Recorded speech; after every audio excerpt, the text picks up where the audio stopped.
पाते हैं। धन्यवाद। Thank you so much sir. Utkarsh, yes ma'am. Utkarsh आपको इंटरेस्ट है इंडियन कुजीन में, specially North Indian cuisine ma'am. में, है ना? और आप सोशियोलॉजी के भी स्टूडेंट हैं। आप ये बताइए, पहले तो आप ये बताइए कि कल्चरल कुजीन से आप क्या समझते हैं? मैम कल्चरल कुजीन्स का एक सिंपल मीनिंग यही होता है कि जो भी ट्रेडिशनल डिशेस होते हैं, जो मैम हिस्टोरिकल कुजीन्स है जिसको हम फॉलो करते हैं, जो हमारे कल्चर का पार्ट हो गए। फॉर एग्जांपल मैम करवा चौथ में मैम हमारे वहाँ चौवा फारा बनता है, तो मैम एक कल्चर का पार्ट हो चुका है, वो कल्चरल कुजीन है। और मैम दिवाली में मैम जैसे पूड़ी और पनीर की सब्जी बनती है ईस्ट यूपी में, जहाँ से मैं बिलोंग करता हूँ, तो मैम वो भी एक कल्चर का पार्ट हो गया है। तो मैम इस तरीके से मैं कल्चर कुजीन को समझता हूँ। आप गोरखपुर से हैं? Yes ma'am. गोरखपुर में करवा चौथ मनाया जाता है? Yes ma'am. ठीक है, कब से मनाया जा रहा है? कुछ हिस्टोरिकल एंटिक्विटी में जाके ट्रेस करना चाहेंगे? मैम एग्जैक्ट आइडिया नहीं है। या ये मीडिया का देन है, मूवीज का? नहीं ma'am, just I beg your pardon ma'am, पर मुझे लगता है मैम जब से मैंने होश संभाला मैम, अपने माँ को देखा था कि करवा चौथ मनाते हुए। अब तो खैर बीमार पड़ गई तो उस तरह का फेस्टिवल नहीं हो पाता वहाँ। ठीक है, कोई बात नहीं है। तो मेरा आपसे दूसरा सवाल है कि इस तरह की कुजीन को, है ना, जो हमारे कल्चर को रिफ्लेक्ट करते हैं, उसको प्रिजर्व करना कितना आसान या कितना मुश्किल है अभी के टाइम में? मैम प्रिजर्व करना ईजी है मैम। कैसे?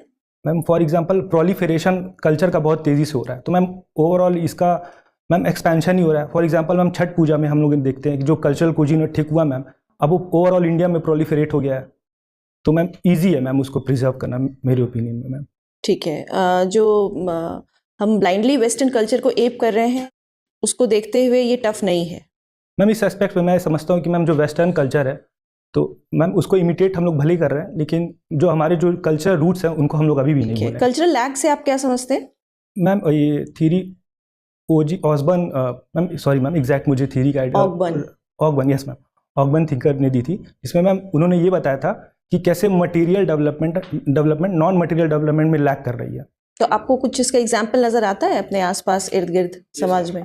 मैम जैसे हम लोग इकोनॉमिक ग्रोथ की ओर बढ़ रहे हैं, लेकिन अभी भी सोशल इक्वालिटी नहीं आ पाई है। तो एक मैम मटेरियल डेवलपमेंट तो हो रहा है, पर एक नॉन मटेरियल डेवलपमेंट मैम नहीं हम लोग। सोशल इक्वालिटी होना क्या पॉसिबल है?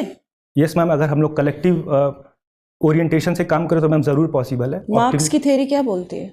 मैम उनकी थ्योरी ये mode of production, historical materialism दोनों की बात करती है कि डिक्टेटरशिप ऑफ प्रोलेटेरिएट होगा, जहाँ पे जो प्रोलेटेरिएट्स होंगे वो बुर्जुआसी को हटा करके अपना रूल लेकर के आएंगे। स्टेटलेस सोशल इनइक्वालिटी हटाना जरूरी है या बेसिक फैसिलिटी और एमिनिटीज प्रोवाइड कराना, इंश्योर कराना, वो ज़्यादा ज़रूरी है? मैम मेरे ओपिनियन में मैम दोनों का बहुत ज़रूरी है। अगर हम लोग बेसिक एमिनिटीज़ और जो भी सर्विसेज प्रोवाइड करेंगे, मैम सबसे पहले इंपॉर्टेंट तो बेसिक एमिनिटीज़ को ही प्रोवाइड करना जरूरी है।